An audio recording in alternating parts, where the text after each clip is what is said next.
CBN అనే కార్యక్రమానికి Nandyal parliament incharge లో ఉన్నటువంటి యంగ్ లీడర్ మన భూమా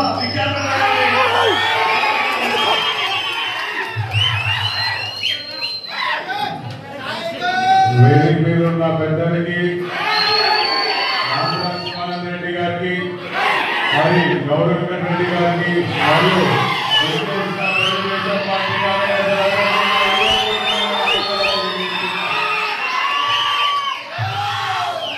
మీ ఉత్సాహం చూస్తుంటే ఆల్రెడీ కుర్చీలు మడత పెట్టేసి ఆ కుర్చీలు మడత పెట్టిన తర్వాత ఏమవుతుందో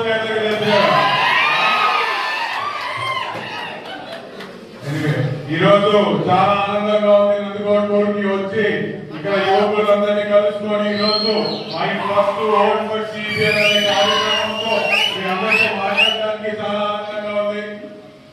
మరి నేను ముఖ్యంగా ప్రతి మీటింగ్ లో ఒకటైతే ఖచ్చితంగా చెప్తాను. ఈరోజు ఏ ఒక్క కొండని కొట్టాలన్నా, ఒక కొండని కూలగొట్టాలన్నా, లేదా ఒక ప్రభుత్వాన్ని కట్టాలన్నా, ఆ ప్రభుత్వాన్ని పడగొట్టాలన్నా కేవలం ఒక యువతలోనే సాధ్యమవుతుంది. ఈరోజు అలాంటి యువతని ఈ జగన్మోహన్ రెడ్డి ఎన్నికల ముందు ఏ విధంగా వాడుకున్నారో మనం అందరం చూస్తాం. ఈరోజు రెండు మాటలు మాట్లాడు, రెండు మాటలు చెప్పినాడు. ఈరోజు ఎన్నికలు అయిపోయిన తర్వాత సంవత్సరంలోనే 2,35,000 ఉద్యోగాలు ఇస్తానన్నాడు. ఎక్కడ ఉద్యోగాలు ఎవరికైనా వచ్చినాయా? మీకు తెలిసిన వాళ్ళలో ఎవరికైనా ఉద్యోగాలు వచ్చినాయా? 4 సంవత్సరాల నుంచి ఒక్క జాబ్ క్యాలెండర్ కూడా రిలీజ్ చేయని పరిస్థితిలో ఈ ప్రభుత్వం ఉంది. మరి అదే విధంగా చంద్రబాబు నాయుడు గారు ముఖ్యమంత్రిగా ఉన్నప్పుడు మనకి ఎంతో రకాలుగా మన అండగా ఉండేవారు. ఈరోజు విదేశీ విద్య అని చెప్పి మన పేద విద్యార్థులు ఈరోజు బయట నుంచి విదేశాలు పోవడానికి ప్రతి చోట ఈరోజు వెంటుండి అంటుండి వాళ్ళకి విదేశాలు పంపించి చదివించిన ఘనత నారా చంద్రబాబు నాయుడు గారిని. మరి ఈ జగన్మోహన్ రెడ్డి వచ్చిన తర్వాత విదేశీ విద్య కట్ చేసి ఈరోజు పేద ప్రజలు, పేద విద్యార్థులు ఈరోజు పై చదువుకోవడానికి విదేశాలు పోయినప్పుడు వాళ్ళ చదువు మధ్యలోనే ఆపేస్తాం. దుర్మార్గ పరిస్థితి తీసుకొచ్చిన దుర్మార్గుడు ఈ జగన్మోహన్ రెడ్డి. మరి అదే విధంగా ఈరోజు ఫీజు రియంబర్స్మెంట్ అనే ఒక స్కీమ్ తీసుకొచ్చి మన పిల్లల్ని ఎంతో మంది చదువుపించడానికి అవకాశం ఆ రోజు చంద్రబాబు నాయుడు గారు కల్పిస్తున్నారు. కానీ ఆ స్కీమ్ కూడా ఈరోజు కట్ చేస్తున్నాడు. ఈరోజు మరి అదే విధంగా చూసుకుంటే బెస్ట్ అవైలబుల్ స్కూల్ అని చెప్పి ఈరోజు ఒక స్కీమ్ తీసుకొచ్చి మన ఊర్లలో ఎన్నో కార్పొరేట్ స్కూల్ వచ్చినాయి. పెద్ద పెద్ద చదువులు, పెద్ద పెద్ద ఫీజులు తీసుకుంటారు వాళ్ళు. ఈరోజు మన బడుగు కలిగిన వర్గాలు పిల్లలు చదువుకోవడానికి, అదే విధంగా పేద విద్యార్థులు చదువుకోవడానికి పెద్ద పెద్ద కార్పొరేట్ స్కూళ్లలో వాళ్ళు కూడా చదువుకోవాలని చెప్పి చంద్రబాబు నాయుడు గారు ఈ రోజు బెస్ట్ అవైలబుల్ స్కూల్ అని చెప్పి కార్పొరేట్ స్కూళ్ళకి మన పేద విద్యార్థుల్ని పంపించినాడు. కానీ అది కూడా ఈ దుర్మార్గుడు వచ్చి కట్ చేసినాడు. ఈరోజు వాళ్ళ పరిస్థితి ఏంటి? అటు కార్పొరేట్ స్కూళ్లలో చదువుకోలేక ఈరోజు మళ్ళీ వచ్చి గవర్నమెంట్ స్కూళ్లలో పడ్డారు. ఈరోజు నాడు నేడు అని చెప్పి 100 మంది స్కీములు తొక్కినారు. ఏం చేసినా నాడు నేడు కింద పెయింట్లు కొడితే మన పిల్లలకి మంచి చదువు వస్తారా? పెయింట్లు కొడితే వస్తారా? మంచి ఇన్ఫ్రాస్ట్రక్చర్ ఉండి మంచి టీచర్లను పెట్టి కొంచెం విద్యార్థుల్ని ప్రోత్సహిస్తే మంచి విద్య వస్తుందో ఒకసారి మీరు ఆలోచించండి. మరి అదే విధంగా ఈ యొక్క దుర్మార్గ ప్రభుత్వం 2,200 మంది గ్రాడ్యుయేట్స్ ని పొట్టన పెట్టుకున్న ప్రభుత్వం జగన్మోహన్ రెడ్డి గారి ప్రభుత్వం. ఈ రోజు ఎంతో మంది అప్పులు చేసి తల తాకట్టు పెట్టి డబ్బులు తీసుకొని ఈ రోజు చదువుకున్న తర్వాత ఉద్యోగాలు రాక ఏం చేయాలో తెలియక ఈ రోజు ఆత్మహత్య చేసుకున్న పరిస్థితి. మరి అదే విధంగా వీళ్ళు 5 సంవత్సరాలు ఏ ఉద్యోగాలు ఇస్తారంటే వైన్ షాప్లలో మందు అమ్ముకునే ఉద్యోగాలు. మీరు ఒకసారి ఆలోచించండి. డిగ్రీ చదువుకొని ఎవరైనా పోయి వైన్ షాప్ అమ్ముతారంటే రేపు పొద్దున పిల్లలు ఇవ్వడానికి కూడా కొందరికి కాదు. నిజమా కాదా?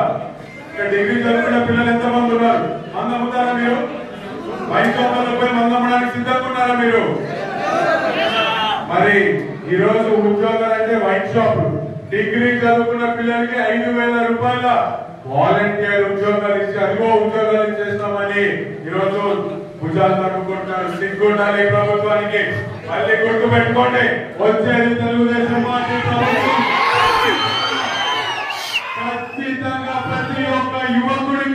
న్యాయం చేసే బాధ్యత లోకేష్ అన్న తీసుకున్నాడు.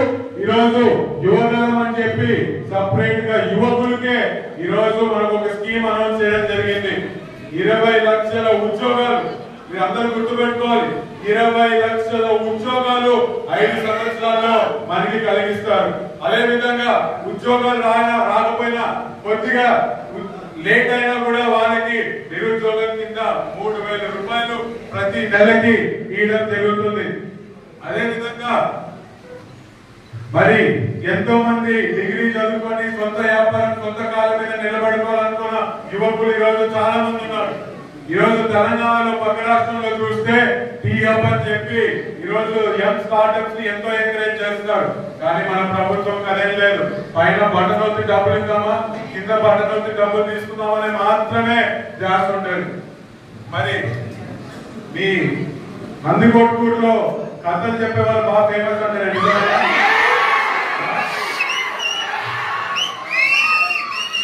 ఈసారి నేను కూడా ఈ ప్రభుత్వం ఒక పాలన ఎలా ఉందో ఒక చిన్న కథ చెప్తాను. ఈడ లీడర్ సినిమా ఎంతమంది చూస్తున్నారు? సినిమా లీడర్ ఎంతమంది చూస్తారా? దాంట్లో అసెంబ్లీలో నుంచి బయటికి రాగానే ఒక డైలాగ్ ఉంటుంది, మీరందరూ గమనించారు. ఒక బిల్లు పాస్ చేయడానికి రాష్ట్ర ప్రభుత్వం ఏదో అడుగుతుంటే ఆయన అవసరాన్ని చెప్తాడు. ఒక రైతు వారం అంతా కష్టపడి ఒక చికెన్ బిర్యానీ కొనుక్కుంటాడంట. చికెన్ బిర్యానీ కొని కూర్చున్న తర్వాత వాళ్ళు వెళ్ళి చికెన్ ముక్కల మీద నిలబడుకోవాలనుకున్న యువకులు ఈ రోజు చాలా మంది ఉన్నారు. ఈ రోజు తెలంగాణలో పక్క రాష్ట్రంలో చూస్తే టీ హబ్ అని చెప్పి ఈ రోజు యంగ్ స్టార్ట్అప్స్ ని ఎంతో ఎంకరేజ్ చేస్తున్నారు. కానీ మన ప్రభుత్వం అదేం లేదు. పైన బటన్ వచ్చి డబ్బులు ఇద్దామా, కింద బటన్ వచ్చి డబ్బులు తీసుకుందామని మాత్రమే చేస్తుంటారు. మరి మీ నందికొట్కూరులో కథలు చెప్పేవాళ్ళు బాగా ఫేమస్ అంటారు.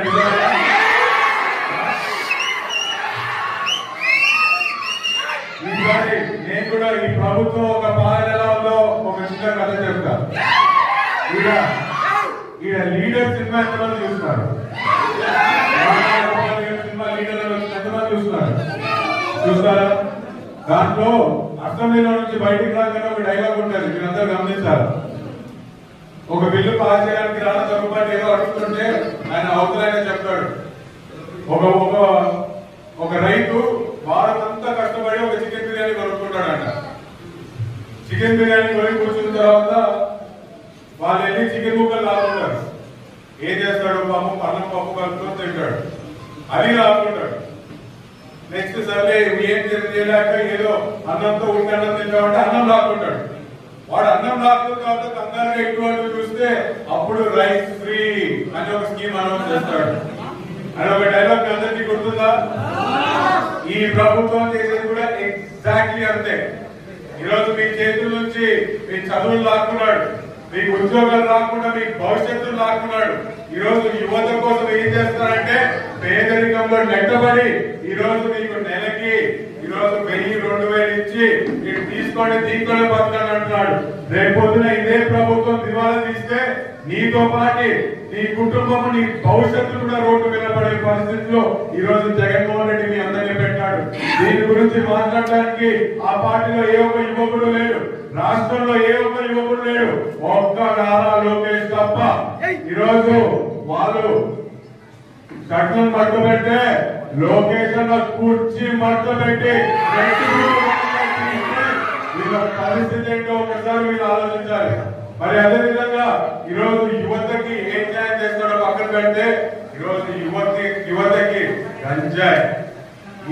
నేను ఆలగడ్డ ఆ ఊర్లోనే నేను గత 10 సంవత్సరాల నుంచి ఎప్పుడు ఆ ఊర్లో గంజాయి దొరుకుతుందని మాకు తెలియదు.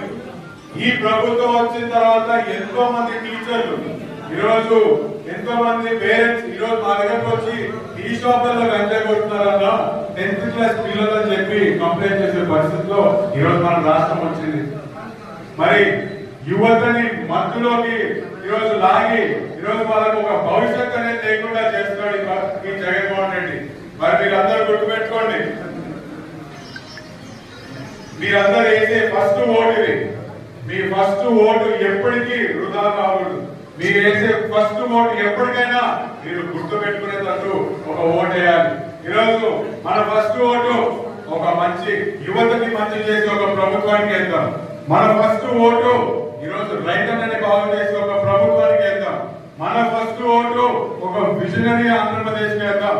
మన ఫస్ట్ ఓటు చంద్రబాబు నాయుడు గారికి వేయాలని చెప్పి మీ అందరినీ మనస్ఫూర్తిగా కోరుకుంటూ నాకు ఈ అవకాశం ఇచ్చిన ప్రతి ఒక్కరికి నమస్కారం.